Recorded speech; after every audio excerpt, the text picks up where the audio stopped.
Why did you join the forum's community of global growth companies? Chris, the answer is very simple.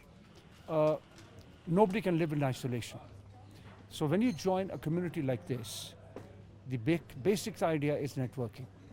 You meet up with a lot of other people, like-minded people, different-minded people, and especially let's take for instance a Dalian. I was able to meet up with a large number, especially China being hardware-centric. I'm in hardware, and we are manufacturers. And I was able to meet up with people who are in similar kinds of business. Having met with them and having said that, it gave you a perspective how they solve problems as they occur and as you grow. That is the key to the whole situation. And having met with so many people, met with people who run very large companies, China has humongously large factories too, like ours. So you know the problems that occur, now you can share values and ideas. And this has really helped us a lot also. Now, you mentioned Dalian. Now looking forward to Tianjin, which will be our second annual meeting of the new champions in September. What do you as a GGC partner see as the value in that meeting? I see a lot of value. It's the follow through from Dalian first, for me at least, as an individual. Because we have already created good friends at Dalian, especially of the Chinese community and other communities too. When I meet up with them again, and I'm in touch with on the mail, when I meet up with them again, we practically discuss a lot of things that occur. I mean, like in the meeting this morning itself at Davos today, I shouldn't be talking about that, let me just explain this to you. A lot of things came out which were, on debate, on discussion, which come out as solutions to problems which others had never thought of. And also, well, then give us some perspective on what you think should be involved in the program in Tianjin. Now, that is something, it's a very interesting and very important question. You see, if you get into a mundane program, people lose interest. The basic thing is, let's have a program, which I did say earlier on also, which is of great current interest. I'm just trying to give you 2 or 3 of these. Let's take my view on this. First program I would say is straight away, which is on topmost of everybody's mind, is climate today. Please believe me, I live in a country, I live in New Delhi.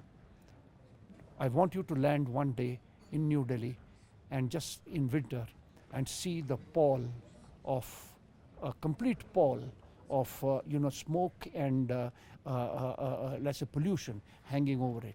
1 in 3 children, which didn't happen in my era, has today asthmatic tendencies in New Delhi.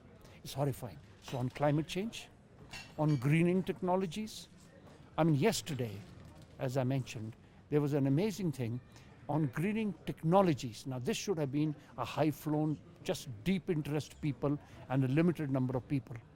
There were queues outside, people, individuals who had nothing to do with greening, come in to learn, is there going to be a technology of the future where they can be now deprived of all this pollution, all the problems which are occurring.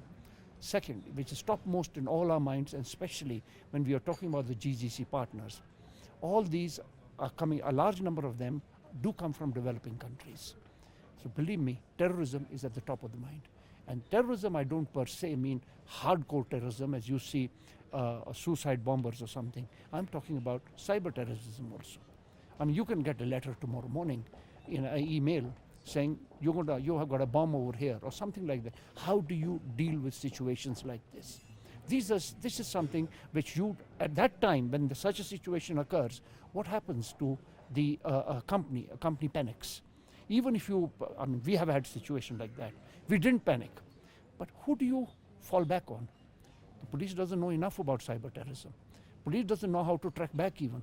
We had to go back to the Indian intelligence community because they know how to track back all the emails, and they were able to track it, and they caught one of our employees who was disgruntled. Now you see, you never know which is true and what is wrong. So, and third, which is very important, is we are global growth companies. As in childhood, when you're growing, there are growth pangs. Now those are things which we would like somebody to mentor through.